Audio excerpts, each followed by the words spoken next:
Good morning and welcome to Free Advice Friday, the hour every Friday where we get together to talk about book marketing, publishing, and anything having to do with the author journey. You can join us live at newshelves.com/FAF, or you can watch replays on YouTube. You can find those on youtube.com/newshelvesbooks. We also try to post tutorials and things like that on our new shelf, our YouTube New Shelves channel. And of course, we take questions live on Zoom, but we also take questions in advance to info@newshelves.com. So you're always welcome to join in and send us questions like that as well. We have a couple today, as well as just some news updates and things happening in the industry that I wanted to talk about. The first one is, I don't know if you all have seen, but Kindle is no longer allowing purchasing in app.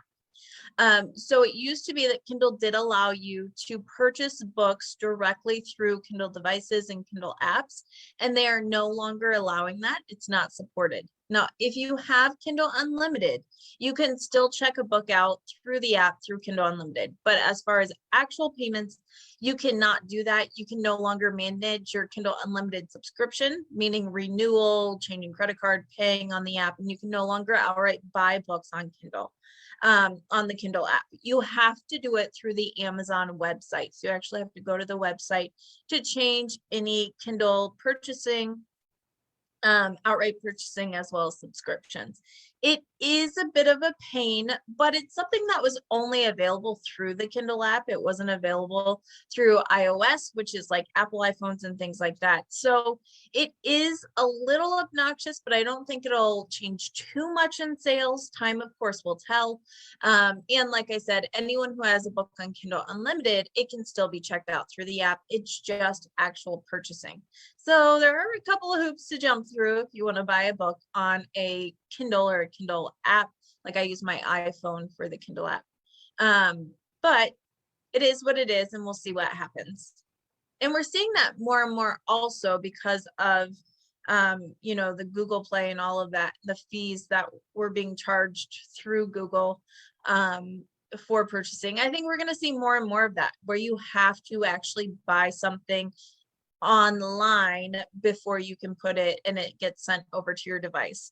When Barnes and Noble first came out with their Nook device, the very first Nook device, I got one. My husband got me one for our anniversary, I think it was. And that is how it used to be. You actually used to have to go purchase the books online, and then you'd have to like connect it. You had to connect it and download it onto the device. So it's not quite that difficult, but it is something that will certainly kind of make a difference. All right. It is, again, it may restrict a little bit of impulse buying, but I don't think it'll matter too much, especially because so many platforms are moving to this option where you have to buy online rather than in app. I think it'll become the new norm. So that is new and happening.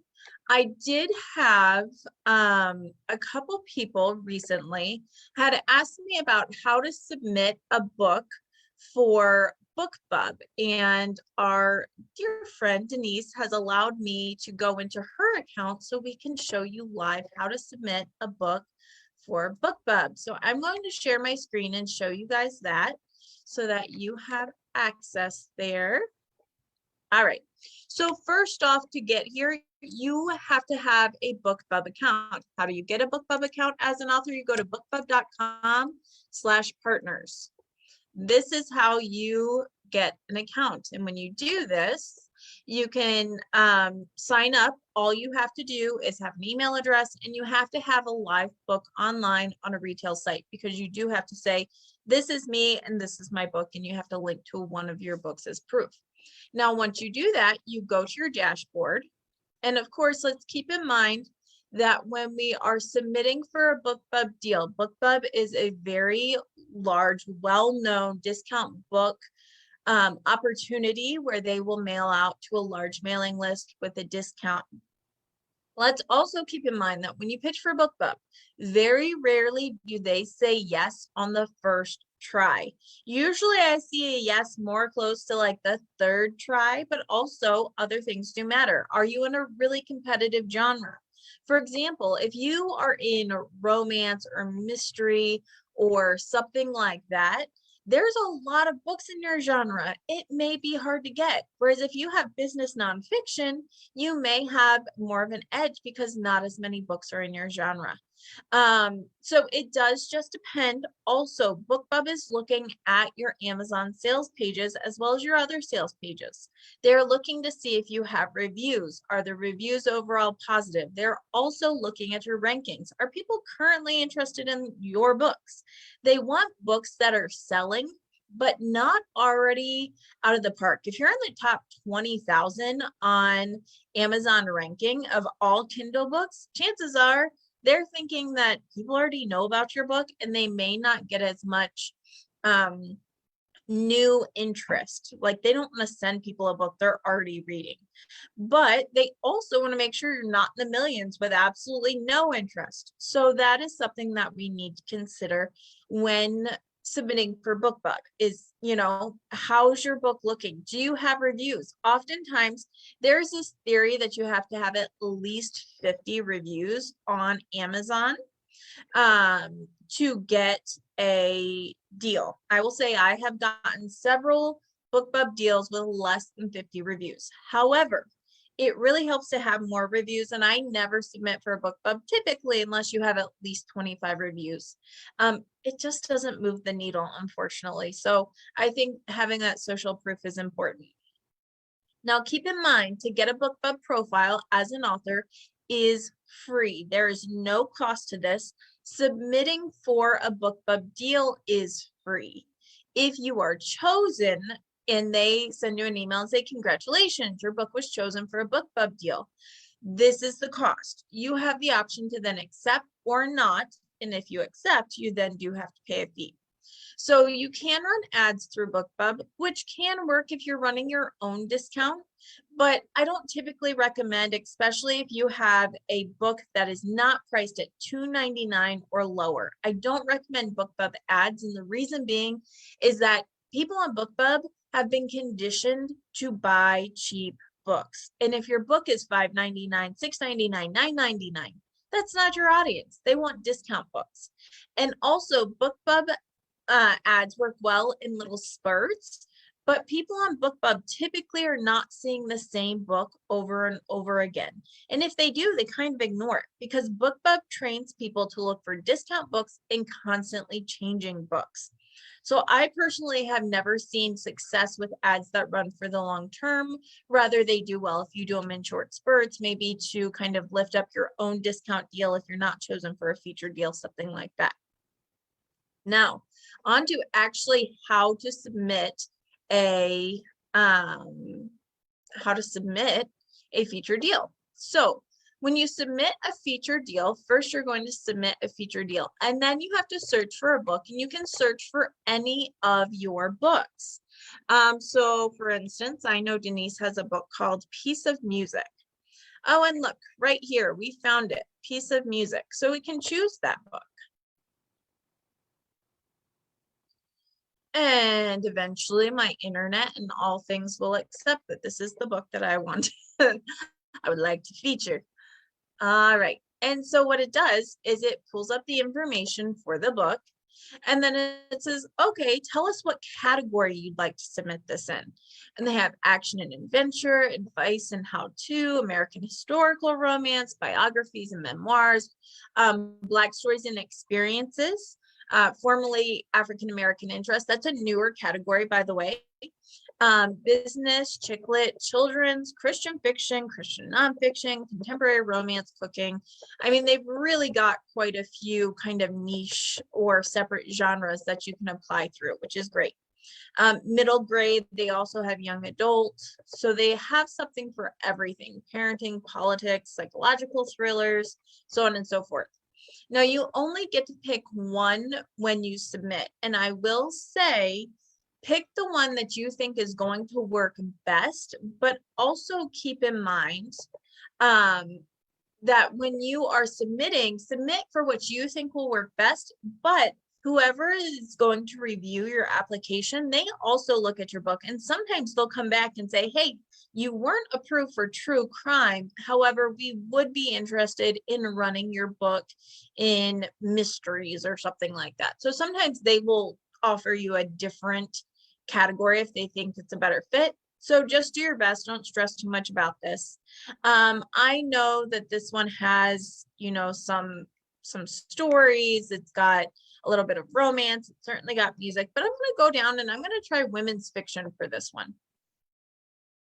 So you choose your category, and then as we go down to regions, you can choose either all regions, or you can choose for specific regions. You can go United States only or international. I typically submit for all regions. The only time I do not is if the book in particular is of more interest to a certain country. So for example, I have a client who has United States American history fiction books. They're all based around the Civil War. And I will say that he's got lots of sales, lots of page reads on Kindle, but almost all of them come from the United States. Even when we've advertised internationally, it's just not as much interest. Being as US history, it tends to be more read in the United States.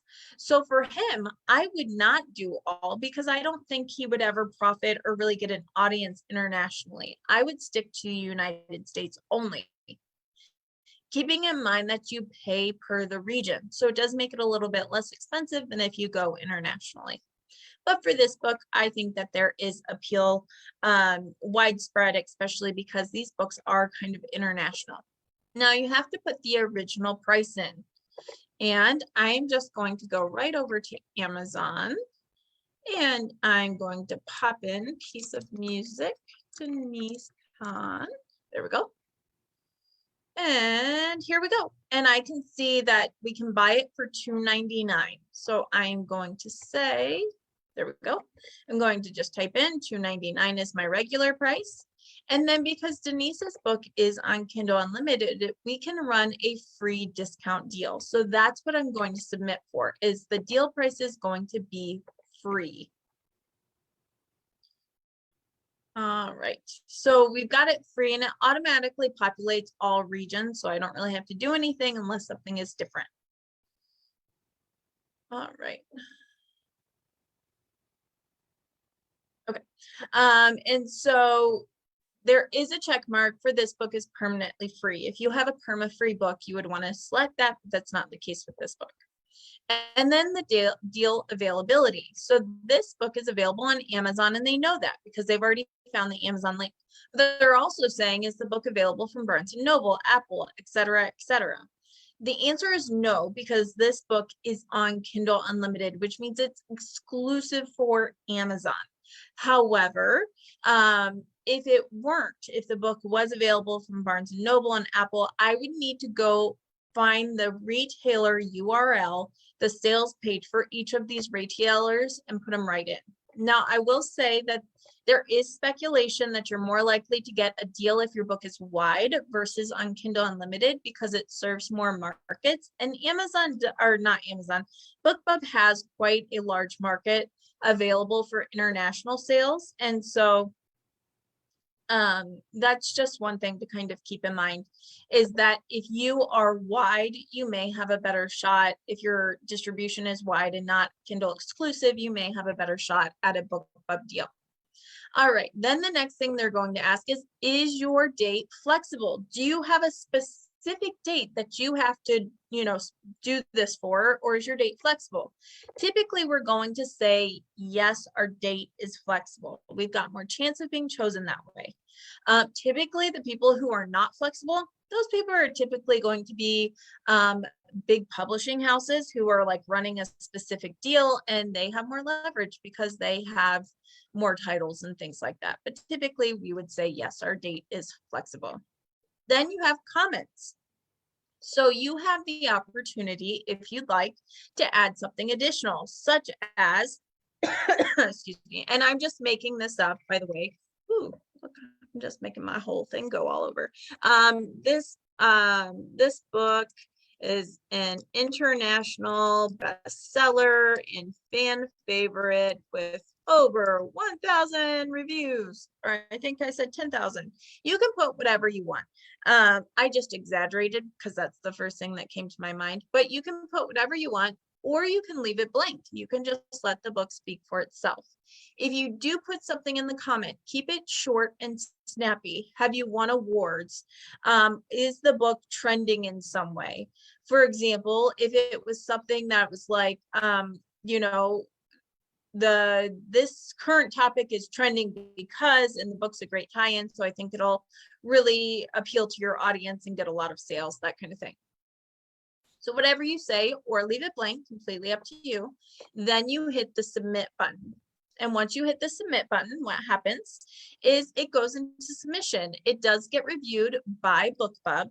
You will get an email saying your submission has been accepted, or has been accepted, and we'll review it and get back to you. Then anywhere between 2 days and a week, it can take longer sometimes, they will get back to you with an answer, either an offer or getting back and saying your book was not accepted at this time. It really does just depend.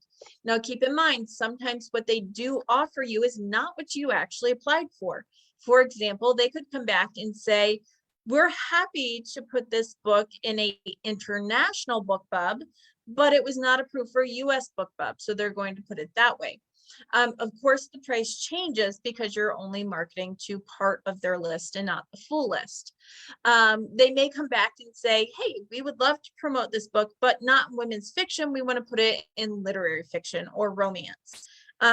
It just completely depends. Or they may come back and say, your book was not chosen at this time. And if that is the case, you can reapply in 30 days, but you have to wait at least 30 days from the date that your book is denied or not featured before you can do that. So that is the basics of how to apply for a BookBub.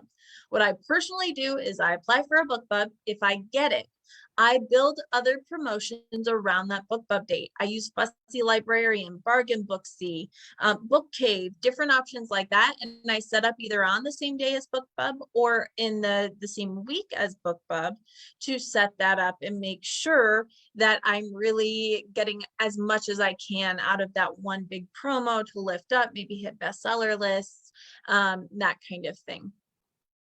And I think we've got a couple of questions, so I just want to make sure. So is BookBub worth it? Yes, I think so, because again, it's free. And if you get a BookBub, you have such a huge reach. I have seen authors get anywhere, depending on what kind of deal it is, I've seen authors get anywhere from 700 to 3,000 sales in the course of a BookBub deal, just from being promoted out that way. And if you have a series, almost always the whole series gets more sales, and I've seen that many times. So I think it's worth it. It does certainly depend on you and can you afford it, but I think it's worth it. And to at least submit and see if you're approved, that part's free. To have an author profile is free. So you can build out your whole author profile. Now, we had a question about when you can do this, and the answer is you cannot gain any author profile, and this is for most places, this is for Author Central, for BookBub, until your book is up for sale on a retail site. So if your book's up for pre-order on Amazon, you can claim an author profile on BookBub. If your book is not up yet, you cannot claim an author profile, because you must be able to link to a retail site to prove that you are an author and you have a book. After your book is up, then you can go ahead and go for it. Let me see. Whoops. I gotta click on the right thing here. Let's see. Yeah, so Wendy's asking about BookBub ads, and she said, if I have BookBub ads running, will it work for a $6.99 ebook, or should I save my money? My personal opinion, Wendy, is I would not run ads for a $6.99 ebook. Keeping in mind, most people on BookBub are conditioned to buy books that are $2.99 or lower. $6.99 is very high for BookBub. Now, of course, if you're running ads, I'd look and see if you have any direct correlation to sales. But if not, I wouldn't personally be running ads for a $6.99 ebook on BookBub. Let's see. And Randy's asking, if you run a free deal on BookBub, do you have to update your pricing on all the individual platforms? You have to update your pricing anywhere that you are saying the book will be promoted. So if you're saying it's available from Amazon and Barnes and Noble and everywhere else, you do have to make it free on all of those platforms. And I will say that you'll kind of get a nasty gram if you don't discount it on one spot. You'll say, we were unable to send out the link for Apple because it wasn't discounted as agreed upon or something like that. And they don't like that. They will ding you next time when you apply again. And I will say that the free deal is easiest to do if you have a Kindle Unlimited book, because if your book is on Kindle Unlimited, you get 5 free days to put the book set as free, 5 free days every 90-day contract. So that's typically when I do a free deal. If your book is wide and it's available on Barnes and Noble and Barnes and Noble and iBooks and Kobo, I typically do a 99-cent deal, not a free deal, or even $1.99, depending on what your original price is. And then for me, most of my clients are set up on both KDP and Draft to Digital. So it's a matter of simply dropping that price down on KDP when I'm ready for it to go down. Typically, I put the price down a day or two before a deal. So like I actually have a BookBub deal for a client on the 15th of June, but I will discount that book either the 14th or the 13th, just to ensure that it's down in plenty of time before a BookBub deal. I don't want to miss out, because if your book's not discounted, they simply don't send it. They're like, hey, you didn't do your job.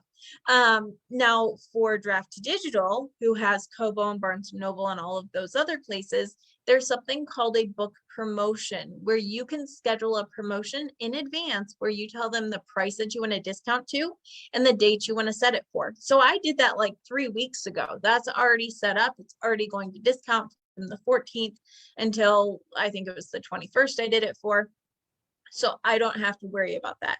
You cannot pre-schedule a discount, a 99-cent or something like that on KDP. You have to go in and manually do it. So a couple nuances just depending on what your book distribution is and what your deal is. But for the most part, there's a lot of pre-planning that can be done.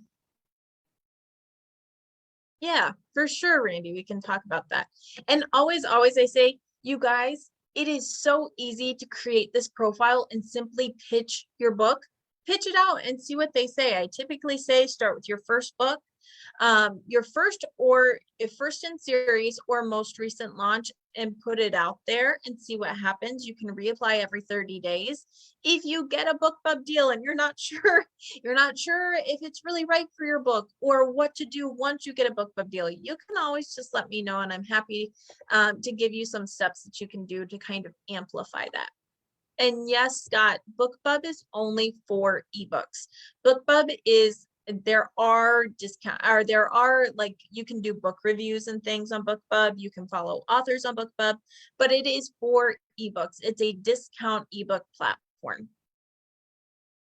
And we've talked about Chirp before, by the way, and BookBub owns Chirp audiobooks. So if you are looking to submit for a Chirp deal, you'll see where it says Chirp audiobook deals. That's where you submit there. So it all goes through the same account. Yes, so Teresa's asking, the estimated cost at the bottom of the page was $700. Is that real? Good catch. I meant to stop and talk about that, and I just got too excited. Yes, that is real. The estimated cost, if it's approved for both the US and international, is $700. That is correct. But BookBub deals typically are not inexpensive. If you were running in a more popular genre, let's say mysteries, and your book was set at 99 cents or $1.99, you'd actually be paying closer to $1,200. Now, most cases, again, you're selling so many books that you are going to earn that out. And also the overall exposure that results in reviews, which sets your book up with more social proof for more sales in the future, tends to work well, especially if you have more than one book. If this is a lead into a series and you're giving one book away free, and then you are getting readers over to the rest of the series, you make your money back. I have a client who has a, I think it's a 7-book series right now. And we've worked together for several years. It's a very popular series. And she has done a BookBub deal, both US and international, where she gave the first book away for free. But her books are all on Kindle Unlimited. So she gave the first book away for free. She had 40,000 downloads for the free book. And then, of course, if you have Kindle Unlimited, it automatically pushes you to download on Kindle Unlimited rather than to take the free book. So 40,000 downloads of the free book, plus so many downloads of the Kindle Unlimited book. So then she's getting paid for those page reads.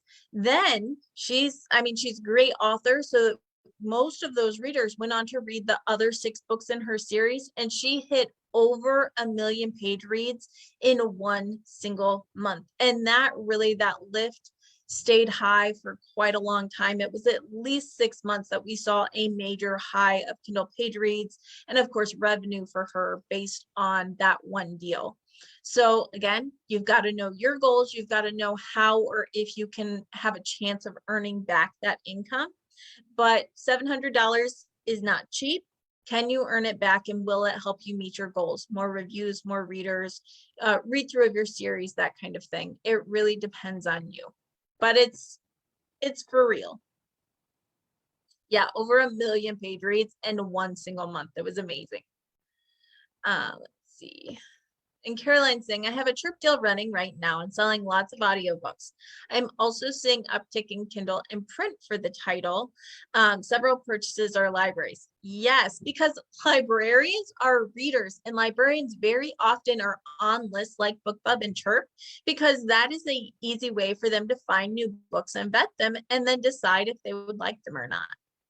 So series are definitely, there is something to series that makes books easier to market. Now, if you are an author with many books in the same genre, you can also market kind of like a series, but the series have just special marketing opportunities that are pretty amazing.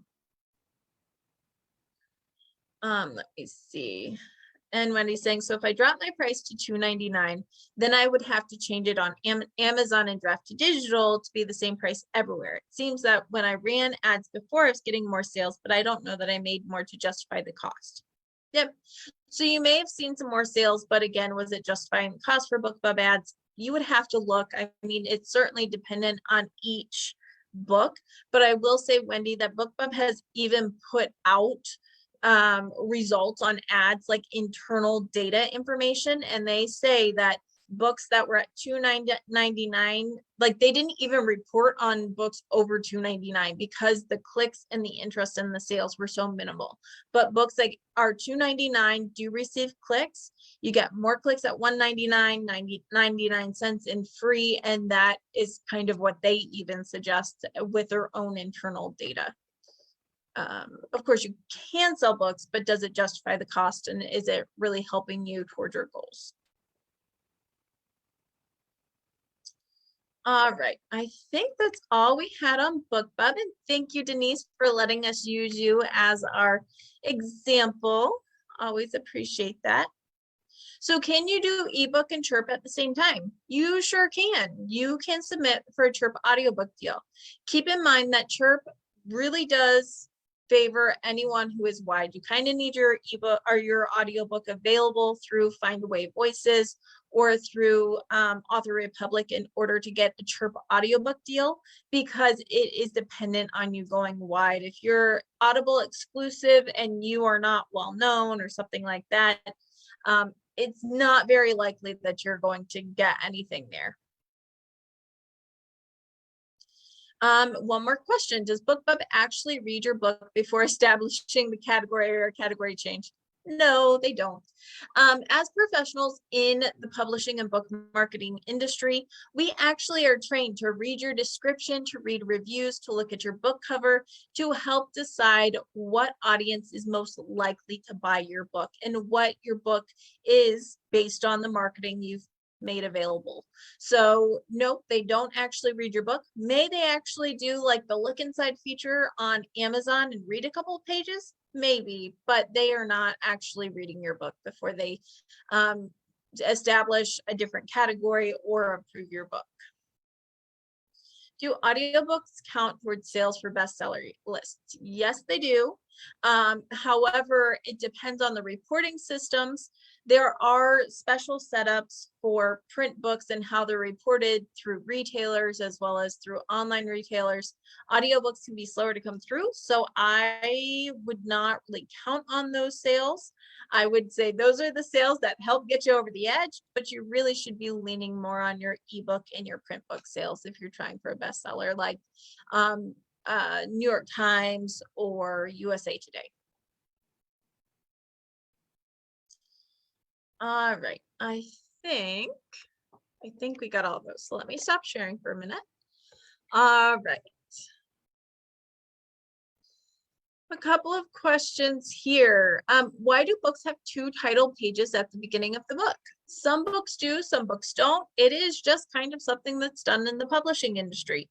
Sometimes you'll have a full title page and a half title page. And again, it's just something that's done in the publishing industry. Sometimes you just have one title page.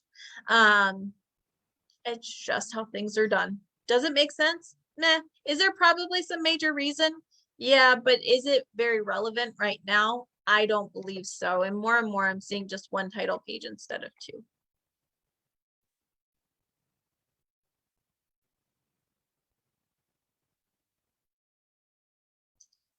Oh, that's so great. So we're hearing from Valerie that we've talked about in the last couple of Free Advice Fridays about doing live events and kind of ideas for how to make them a success. And Valerie said that her first author event was last night and it went great. Congratulations, Valerie. I'm so excited for you. You'll have to let us know what went really well and what worked really well and what you would maybe skip next time. I'd love to chat more about that. So maybe we could email and talk about it. So we can pick your brain a little bit and see what works. But congratulations. I'm so excited about that. Maybe we can convince Valerie to write us a blog about it and how well it went. Let's see, we do take guest blogs at New Shelves, by the way. So if you have some experience as an author or insight with marketing or something like that, and you want to share it, let me know. Email me info@newshelves.com. All right. Do authors put in the table of contents page numbers, or does the interior book designer do this as the format? That depends on your interior formatter. Most often they will do it for you because as you move from a Word document to a fully formatted book interior, your page numbers will change based on that format, and then it will go back and have to be put in. So most of the time your interior formatter will do that, but you certainly want to double check those page numbers when you are proofing the book.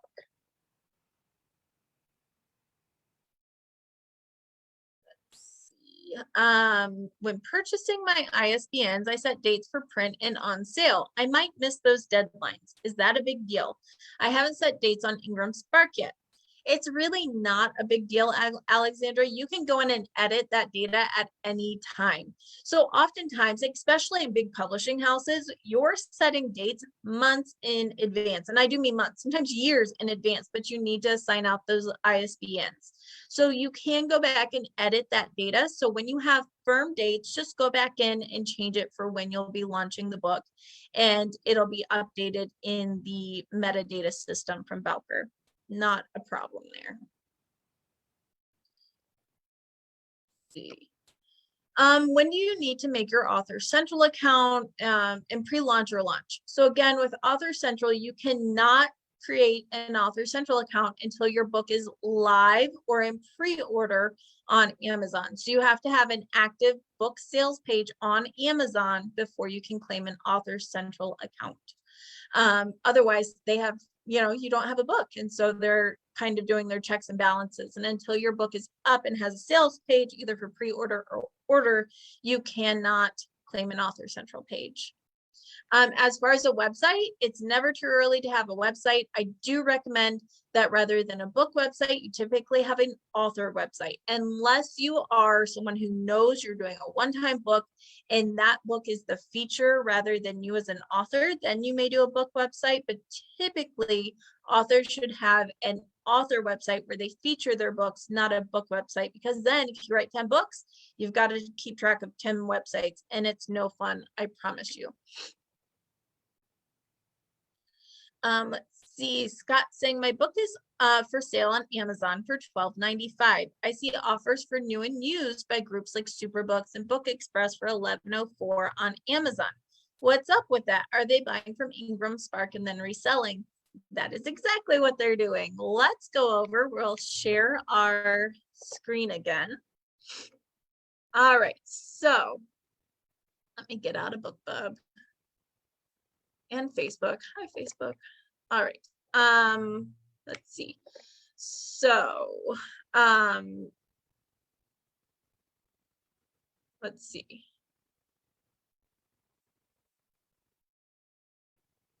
Of course it didn't come up.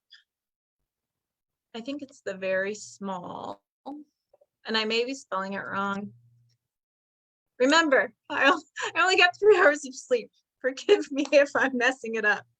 Oh no, look, I did pretty good. All right, the very small adventures here. So let's grab this. And as we see, this is what Scott's talking about. The book is up for $12.95. This is actually what he listed the book on for KDP, and that is where the book is listed. So that's fantastic. And then as far as the price, you can see here where it says 1 used and 7 new. So if we click on this, we will see on the right hand side that there are indeed other places selling the book for what appears to be cheaper. 1103 from Superbooks, 1104 from Book Express. Although notice there's a $3.99 delivery fee. If I'm on Amazon, especially if I have Prime or I've met their minimum for free shipping, the book's going to be free for me. So $12.95 is actually cheaper than if I bought the book at $11 plus $4 in shipping, because then it's going to be a $15 book. So sometimes they're sneaky that they put lower prices, but it ends up being more expensive overall. And yes, the answer to your question, Scott, is they are verified resellers, either online or in stores. Some actual bookstores will do this. And what they are is they're buying the book from Ingram Spark and they're reselling it. They're perfectly within the right to do that. If they do, excuse me, if they do sell the book, you get the sale through Ingram Spark. Does that mean that you make less of a royalty than you do directly from KDP? Typically, yes, especially if your book is discounted on Ingram Spark. For retailers, you do make a little bit less, but you do still make the sale. You still do get the income. And people are less likely to trust these third-party sellers than they are directly from Amazon. We know Amazon. We know that Amazon's going to make things right. We get free shipping. I mean, we're more likely to go directly there. But could someone go for a third party? They could. Absolutely. So it totally just depends on, it just depends. And oftentimes, also cool to know is what is happening is they are not actually having copies of your book in their store, in their basement, in their warehouse, and then shipping them out. What they're doing is they are listing the book. If they get an order, they will make an order through Ingram and they will ship it out to the customer. So most of the time they haven't actually bought those books already. They just know that they can buy the books and ship it out. So it's completely legitimate. It just means other people are listing your book, and they do intend to buy it from Ingram Spark if they get an order. And again, it's legitimate. Nothing crazy going on. You're not being scammed. It's just normal stuff. So all right, make sure I didn't miss any follow-up there. Yes. All right. All right, I did want to talk about, excuse me, I did want to talk about Amazon ads because I just did a webinar for the Author Learning Center on Amazon ads and if they're right for your book. And so, as usually happens, I got a big spike of questions in after that webinar asking about Amazon ads. So a couple things. Brian Cohen has his next free author challenge. It's 5-day author challenge, but he's been making it last over 10 or more days. It's completely free. Highly recommend if you are a newbie to author ads that you sign up for it. I'm dropping a link right in the chat box. Full disclosure, it's an affiliate link, but it's a free course. So it's all free. You can go sign up for that. And I highly recommend it. Even if you've done Amazon ads before, Brian and his team spend a lot of time to really help authors get to know what ads are and how to read through them and that kind of thing. As I've said before, Brian and I don't always go about Amazon ads the same way. He really goes low and slow, keeping your costs down and building up very slowly.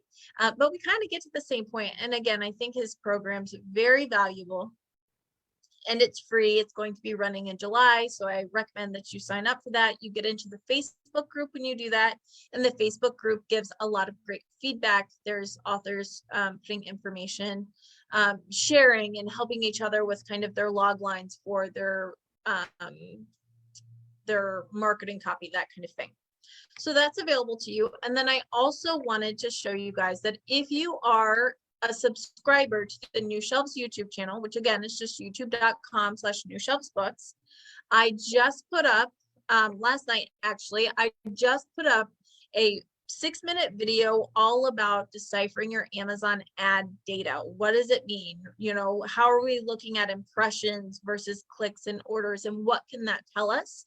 So if you've been running Amazon ads, but you aren't quite sure what all the data means and how to use it, this video may be good for you. And that again is just available through the New Shelves YouTube.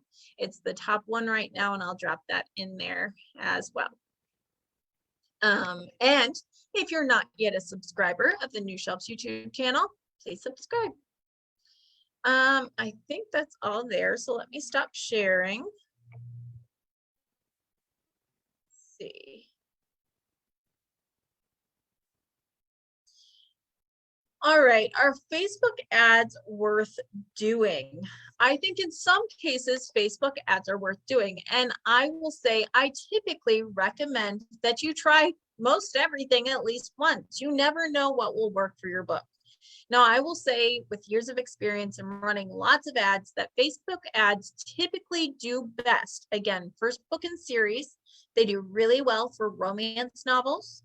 Typically, mystery books do pretty well on there, and children's books. Children's books can do so well on Facebook ads. However, not all Facebook ads are created equal. I will say that your targeting is so important. If you are just letting Amazon target whoever they want, you're rarely going to get a successful ad. You'll spend a ton of money, but not necessarily get to your reader. So it's really important that you create a custom audience for Facebook so that you can really make sure that you're targeting the right audience. I don't have time to go through and create a custom Facebook audience right now, but I just wrote it down. So I'll try to make a YouTube tutorial soon where we can actually make a Facebook audience and walk you through that process so you know how to do that. And I will also say that with Facebook ads, I've noticed more and more that using stock photography of real people works way better than a book cover or a like graphic about your book. People are really drawn on social media. We are trained, our eyes are trained to go for photo pictures. That's why we're there, to see updates from people. So I will say that using stock photography is often what, in my experience, has gotten the best result from Facebook ads. And again, you've really got to target your audience there. I will try my very best to do a Facebook ad tutorial of creating ads and also setting up audiences for those who are interested there. Let me see. Do you know if Amazon Ads has changed their policy on weight loss claims? They basically have banned my book, claiming that I can't use How to Have Permanent Weight Loss Success for a More Confident and Happier You.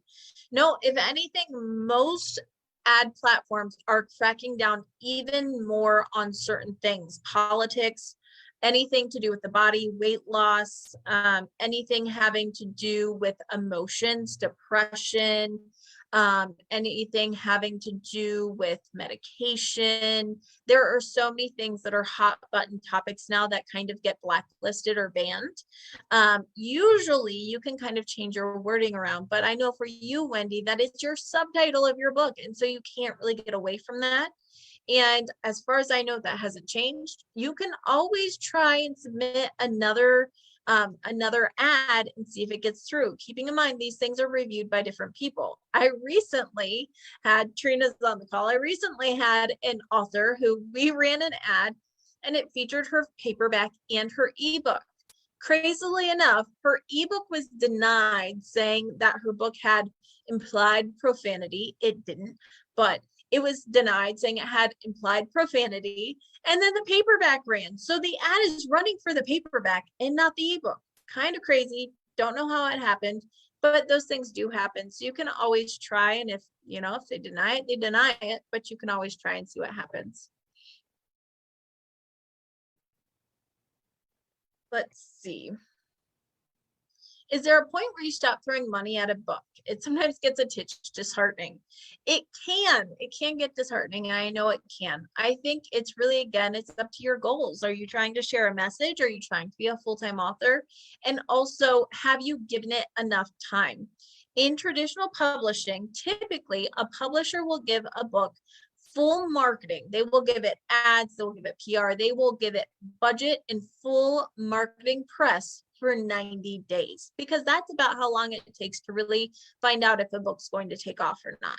So you need a full 90 days of really going full throttle for marketing before you can decide whether or not a book's going to take off or if it's going to flop. Also keep in mind for marketing, what are you expecting of this book? Are you hoping that it earns out what you're spending in it and you continue to grow awareness while you grow yourself as an author? Are you hoping to make a full-time income? And do you have enough books to do that? So I think there's a lot of things that go into it, but if your book is just launching, 90 days is the minimum of what you should be giving that book, giving it, again, marketing efforts, ads, PR, whatever you're doing. 90 days is really what you should be giving it before you decide anything, in my opinion. All right. Let's see, we have a couple more minutes. I want to honor that we had a couple of questions on email. All right, Mark has a question. When an agent agrees to rep a first-time author, what is their general success rate in finding a publisher? 50-50, 75%, 90%? I know there are many variables, but I'm just curious to a ballpark figure. Mark, you're not going to like my answer, and that is, it completely depends. Now, I will say that when an agent takes on an author, they are doing that because they think they stand a chance at earning money on your book. Let's be very clear. When an agent signs an author, the agent typically gets no money until the rights to that book are sold. So they are motivated to not only rep books that they think they can sell, that they believe in, but also to hustle and get that book out there. Sometimes that means a book sells really quickly. Sometimes it means like it's just like hotcakes. Sometimes the agent really likes the book, but the market's not feeling it. And that changes literally day to day, week to week. Something could happen. If your book's a nonfiction book, something that was not political today can be political a week from now, and that can make it hard to sell. So that really makes it hard. Also, sometimes as a first-time author, it's not just selling the book, it's selling you. So that can also be hard. But I will say that authors do not take on books they don't think are good enough to sell, because if so, they'd be wasting their time, and time is money. I mean, literally, when you don't get paid until that book is sold, time is money. They're not going to invest their time in a book they don't think they can profit from. That's just bad business. So you see that a lot, and sometimes it does take a while. I've seen, agents kind of pitch for 6, 12 months and they go, look, I just can't sell it for whatever reason. I thought I could and I can't. And there are times where I've seen a book literally sell within a week of the author and agent signing. So it depends. It really does. It depends on what's trending in your topic and everything else. But those agents are motivated for sure. I can tell you because I'm friends with lots of them and I talk to them. So the other question that came in by email, and I think we actually covered some of these. Deb had questions about running Amazon ads. And the first question was, why would I be charged $39.99 a month for ads? And the answer is, Deb, I think you may, instead of, so Deb, for anyone on the call, Deb is a author published through a publisher. She's not through KDP, which means she can access Amazon ads, but she has to access them through the Author Central dashboard. And Deb, I think what you might have done is actually gone to the Seller Central dashboard. And Seller Central is for people actually selling. Those bookstores who are reselling Scott's book, they go through Seller Central. If I have t-shirts that I want to sell on Amazon, that's Seller Central, but authors need to go through Author Central. So if you sign up for Author Central account, you can then access Amazon ads through that platform, and there is no fee. There's the fee of the ads, but there is no fee to get into the Author Central platform. So I think that might be a little bit of confusion there. And then there was a question about, how do I tie my books together? If I've got a Kindle book and a paperback book and they're on different web pages, how do I get them to tie together? Super easy. All you have to do is use the Contact Us button on Author Central, and you ask them to do it. When you do the Contact Us button, there's an option to send in a request about your Amazon sales page. And then you simply tell them, I would like to link my book, name of the title. I'd like to name my book Coffee is Life in paperback and ebook. The paperback ISBN is, and then you list out the 13-digit ISBN, and the Kindle ASIN, Amazon Standard International number is, and then you put that in, which has both alpha numeric and it's alphanumeric. So it's got both. And you put that in, and then usually they do it within 72 hours. Usually, there are sometimes glitches, but usually as long as the author name's the same and the title's the same, they will connect those. And if you have reviews on each page, they combine those, which means if you have 5 reviews on your ebook and 2 reviews on your paperback, you will now have 7 reviews, which is awesome. Let's see. All right, so that's the basics there. I hope that helped you out, Deb. All right, and we are right at the top of the hour. You guys, I see that we still have a couple of questions in here, and I'm so sorry I can't answer them all today. I will do my very best to remember these questions for next week. You can always, of course, email me, just info@newshelves.com. So if you did not get your question answered today, I see one from Cher, I see Nancy.